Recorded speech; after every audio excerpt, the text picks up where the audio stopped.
তো বন্ধুরা, এই মুহূর্তে আপার প্রাইমারি শিক্ষক নিয়োগ সংক্রান্ত গুরুত্বপূর্ণ একটি আপডেট উঠে আসছে। তো আদালতে আজকে একটি গুরুত্বপূর্ণ মামলা শুনানি ছিল। আপনারা জানেন 14,339টি শূন্য পদের মধ্যে মেধা তালিকায় নাম উঠেছে মাত্র 13,339 জনের। এর মধ্যে 8,900 জনের নাম প্রথম কাউন্সিলিংয়ে কিন্তু হয়েছে এবং দ্বিতীয় কাউন্সিলে বাকি রয়েছে।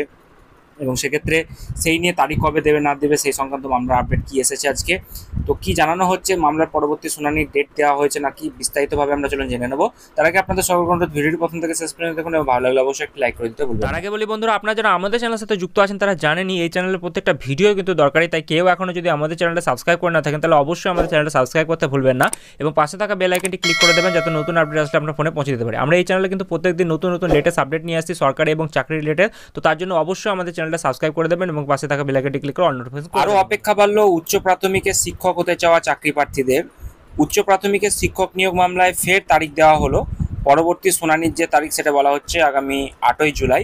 দীর্ঘ অপেক্ষার পর আজকে শুক্রবার কলকাতা হাইকোর্টে উচ্চ প্রাথমিকের শিক্ষক নিয়োগ মামলা শুনানি হওয়ার কথা ছিল, তবে শুনানি হলো না। ফের পরবর্তী শুনানির তারিখ কিন্তু দেওয়া হচ্ছে। এদিন দ্বিতীয় অর্থে মামলা শুনানি কিন্তু হয়নি। অনেকে আপনারা অপেক্ষা করছিলেন এবং বারবার কমেন্টও আসছিল যে দাদা আজকে আপার প্রাইমারি সংক্রান্ত যে মামলাটি কলকাতা হাইকোর্টে আজকে শুনানি হওয়ার কথা রয়েছে সেটার কি আপডেট এলো।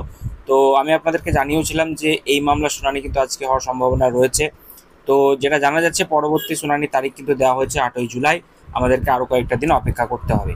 যাই হোক, এর আগে শুনানিতে স্কুল সার্ভিস কমিশন নিয়োগ নিয়ে তাদের নিজের বক্তব্য তুলে ধরেছে এবং এসএসসিতে বলা হয়েছে যে পরবর্তী শুনানিতে বিরোধী পক্ষ জবাব দেবে বলে জানা গেছে, কিন্তু আজ শুনানি সেটা হলো না। আপার প্রাইমারি পরবর্তী শুনানি ফিক্স ম্যাটার হিসেবে কিন্তু রাখা হয়েছে। বেশ কয়েক হাজার চাকরি প্রার্থী আদালতের দিকে তাকিয়েছিলেন। আপার প্রাইমারি মামলার শুনানি নিয়ে হতাশ হয়েছেন চাকরি প্রার্থীরা। তো যাই হোক, দীর্ঘ 10 বছর নিয়োগ যন্ত্রণার অবসান কবে হবে প্রশ্ন তুলেছিল চাকরি প্রার্থীরা। সরকারের সদিচ্ছার অভাবে থমকেই নিয়ে কিন্তু রয়েছে নিয়োগ প্রক্রিয়া এবং সেক্ষেত্রে ক্ষোভ প্রকাশ চাকরি প্রার্থীদের নিজেদের প্রাপ্য আদায় করতে রাজপথে কিন্তু বারে বারে আন্দোলন করছেন চাকরি প্রার্থীরা। তবে নিয়োগ প্রক্রিয়া কিন্তু দীর্ঘ 10 বছরেও সম্ভব হচ্ছে না বা শেষ হচ্ছে না। চাকরি প্রার্থীদের দাবি যেটা রয়েছে, প্রথমে কাউন্সেলিং, পরে দ্রুত দ্বিতীয় কাউন্সেলিং শুরু করতে হবে এবং যোগ্য প্রার্থীদের অবিলম্বে নিয়োগ করতে হবে। উচ্চ প্রাথমিকে প্রায় 9,000 প্রার্থীর কিন্তু স্কুল বাছাই অর্থাৎ কাউন্সেলিং প্রক্রিয়া হয়ে গেছে, যদিও দ্বিতীয় দফায় প্রায় 2,000 প্রার্থীর কিন্তু কাউন্সেলিং প্রক্রিয়া বাকি আছে।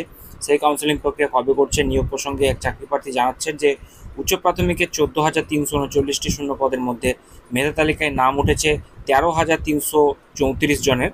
এর মধ্যে 8,900 জনের প্রথম কাউন্সেলিং হয়েছে, দ্বিতীয় কাউন্সেলিং বাকি আছে। ফের তারিখ দেওয়া হয়েছে। আজ উচ্চ প্রাথমিকের শিক্ষক সংক্রান্ত যে পরবর্তী মামলা শুনানি সেটা কিন্তু ডিভিশন বেঞ্চে হবে।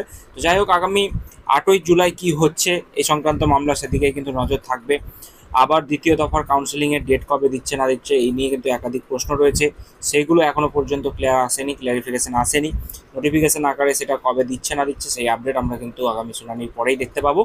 তো তার জন্য অবশ্যই চ্যানেলটি সাবস্ক্রাইব করে রাখবেন। এই সংক্রান্ত আপডেট পেলেই আমি আপনাদের সঙ্গে শেয়ার করবো। তো ধরুন দেখা হচ্ছে পরবর্তী একটি গুরুত্বপূর্ণ ভিডিওতে।